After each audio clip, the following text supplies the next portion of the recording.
Hi, welcome. Yes, I'm Phil. I'm the CEO of the Travel Village Group, a family business of 65 years.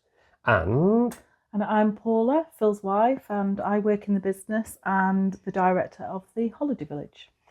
well, what we've been asked to do is do something completely informal for about, well, I don't know, as long as it takes, really, probably 10 minutes, to talk about our family business and what it means to us, what 65 years means to us, where it all started. And I think probably that's the best place to begin. Where did it all start?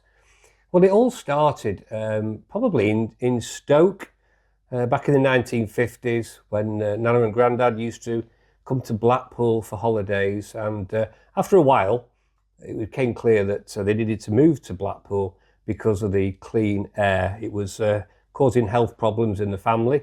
So the doctor said, why don't you move to Blackpool? Because if you're good when you're there, why don't you go and live there permanently? So they did. They did, yeah. So off they went to Blackpool, and Nana and Grandad sold the post office in Pitshill in Stoke, and they moved to Blackpool and bought a post office on Highfield Road, which is the same road that we are still on today, where the Travel Village is trading.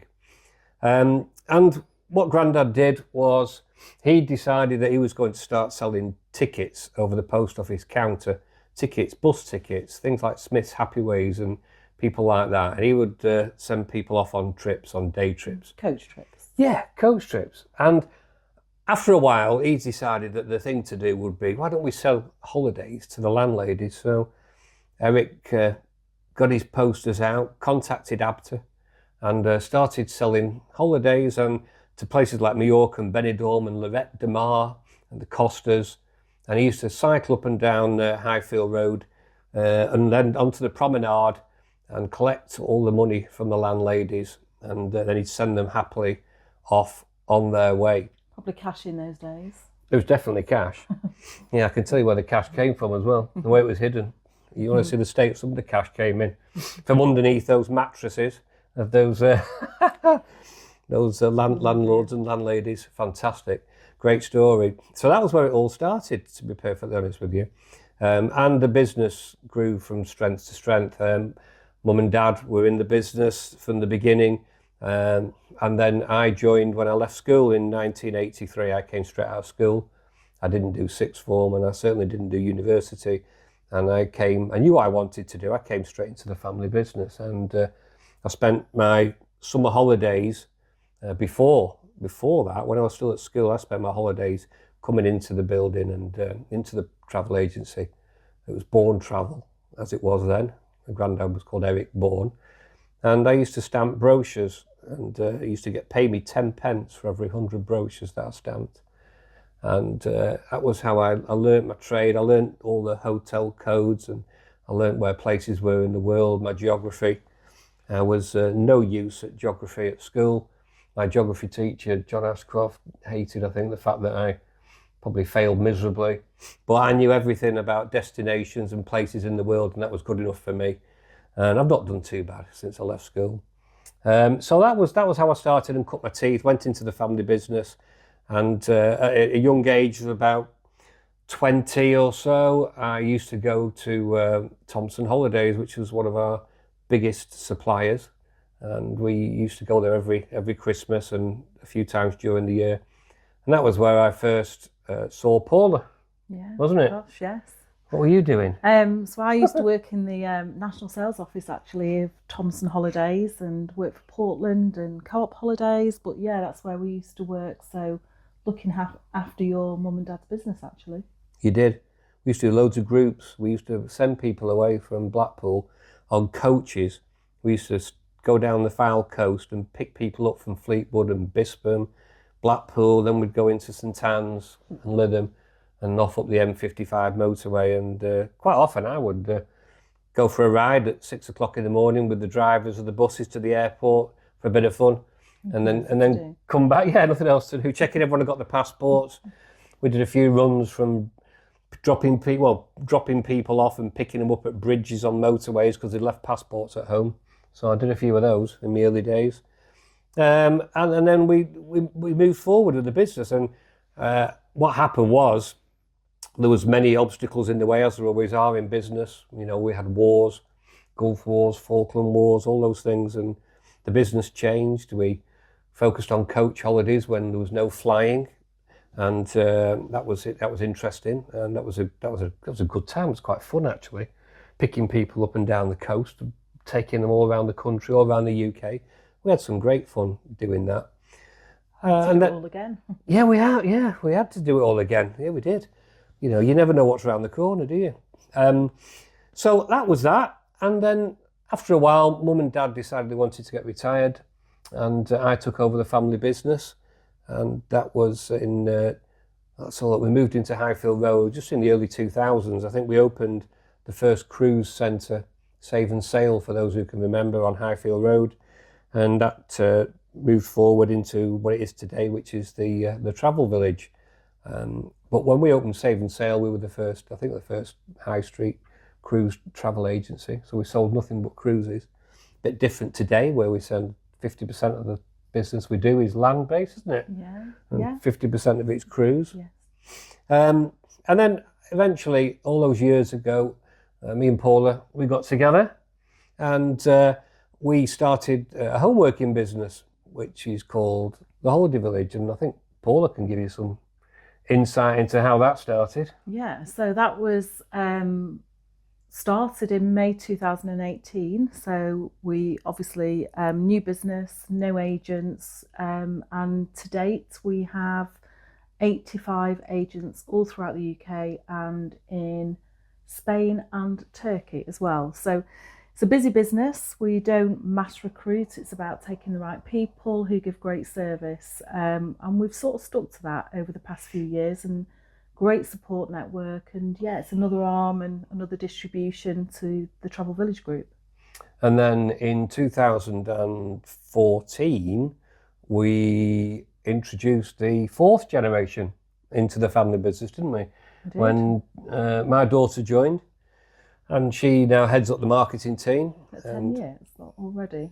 Yeah, no, it's crazy, isn't it? Yeah.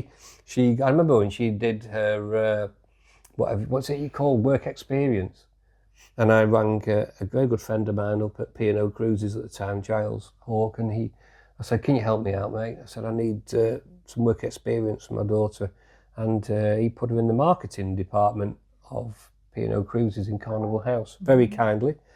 And that was brilliant. So that's where Jess decided she had an appetite for the business and now looks after our marketing team. And then, of course, your lad came in. Yeah. So Dan heads up the IT and the communications, mostly for the agents, the business, but for our business owners. We have cousins in the business. We do have cousins. Sister. So, you know, when we've got a great team of people, everybody matters in the business. They do, don't they? Our Susan's been with us a long time. Carol Ann, my cousin, she's been with us longer than I have, 40-something years. She's been with the business. She started off at the very beginning with my granddad. So we're very lucky to have a business that's got good family members and people actually we call family as well in the business. So we're very, very, very lucky. So Paula joined, and that was really a turning point for the business. It moved forward considerably. And the brands continued to develop. So the Travel Village on Highfield Road is now one of the biggest retail stores in the UK. It's Northwest Best Travel Agency. Yeah, we just won the TTG Award for the Northwest Best Travel Agency. We're very proud of that. Travel Village is going from strength to strength. We started a river business. That's doing fantastically well as well. And the Southampton Cruise Centre is now, it's one of our biggest parts of the business. It's an e-commerce business, how times change. I remember when we started, we were still sending telexes. We had charts on the wall and key and lamp phone systems, if anyone remembers those. And now we've got a business that actually transacts on many platforms. So Southampton Cruise Centre is a real success story for us. And it's a great e-commerce business and gives our customers more opportunity and chances to book with us, especially when it's out of hours. So that works really well for us. So that basically is the story of our business. 65 years in a nutshell, and we've come a long way, I think. Yeah. And we're both really proud of it, aren't we? Yeah, 100%. It's great. It's But- busy. Busy, very busy. And I think, before we finish this, the most important thing about everything that we do, outside of Paula and myself, it's about the people and it's about our customers. Without our customers, we wouldn't have a business. We don't get everything right. I think we get most things right. If things ever go a little bit pear-shaped, and occasionally do, and it's not always our fault. In fact, invariably, it isn't our fault. We just had recent instances in Manchester Airport, haven't we? Yeah, And that was a whole Sunday of making sure customers were okay and looked after, and especially those customers that were going on cruises. Yep. So it's a challenging day, but we're there for our customers and we got everything sorted, didn't we? Absolutely, and I don't think we'll ever lose focus of the most important thing, and that is our customers. And again, our customers are well looked after by the super people that we have in the business, and we're very lucky. We have a great business. I think it's fair to say we run a very tight ship. That's really important. Our customers need to have confidence that they're booking with a business that is built on solid foundations, especially after everything we've been through with COVID. And we've bounced back really well. It's no secret we've put a lot of money into the business to keep everybody employed, and I think that's reaped dividends. I think it was the right moral thing to do, and we're very lucky to have a great team of people looking after our customers, and we thank them for that. And I think all of us are getting quite excited. We're looking forward to a great evening. We're going to have our own celebration with the travel industry in Blackpool at the Tower Ballroom at Christmas. So that's going to be something to look forward to. Isn't it? It is going to be a winter wonderland ball. Amazing. Can't guarantee snow. We never get snow in Blackpool. Might be able to make some. We might be able to make some. We'll have to see. Yeah, we'll have to ask Jonathan nicely. But listen, it's been great just to share with you some details and the history of our family business, and just to reassure you that we're here for you, and we're always going to do our best for you. We'll always look after you, and thank you for supporting us. Please recommend us to your friends. Please follow us on Facebook and all the social channels and whatever they are nowadays, Instagrams and TikTok and all that. But listen, from the bottom of our hearts, we just want to thank you all for supporting us over the last 65 years, and I'm sure there's a lot more to come. So with that, we'll wish you a fond farewell. Thank you. And goodbye from me. Goodbye from me. Bye-bye.